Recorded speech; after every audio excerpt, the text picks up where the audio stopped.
तो ये कलर में चाहिए तो आप ये भी डाल सकते हैं और ये भी डाल सकते हैं। 2 कलर में आप जितना भी कलर है आप यहाँ से सेलेक्ट कर सकते हैं। और आपको मैं बता दूँ, सेव ऊपर इसके सेव करना है इसको, तो आप ऊपर आपको दिखाई दे रहा है सही का निशान, उस पर क्लिक करना है और यहाँ पे एरो आपको दिखाई दे रहा है, उस पर क्लिक करना है। क्लिक करने का दोस्तों यहाँ पे सेव का ऑप्शन मिल रहा है, उसको क्लिक करना है सेव पे और गैलरी में ये आपका सेव हो जाएगा गैलरी पे क्लिक करने के बाद। और ये गैलरी में मेरा सेव हो चुका है। तो चलिए दोस्तों मैं आपको गैलरी में दिखा देता हूँ, ये मेरा सेव हो चुका है।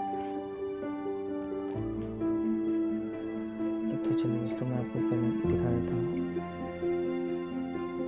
देखिए दोस्तों पिक्सार्ट में मेरा है, ये देखिए दोस्तों मैंने अभी इसको बनाया और ये मेरा सेव हो चुका है। इसको आप यूज करेंगे अपने थंबनेल पे, बहुत ही अट्रैक्टिव रहता है और ये ट्रेंडिंग में चलता है और आपकी वीडियो वायरल होने की भी चांसेज है। तो दोस्तों आशा करता हूँ आपको ये वीडियो पसंद आई होगी। यदि पसंद आई तो एक लाइक ज़रूर कर देना और आप हमारे चैनल पर नए आए हैं तो हमारे चैनल को सब्सक्राइब करके बेल आइकन को दबा देना। तो चलिए दोस्तों आज के लिए बस इतना।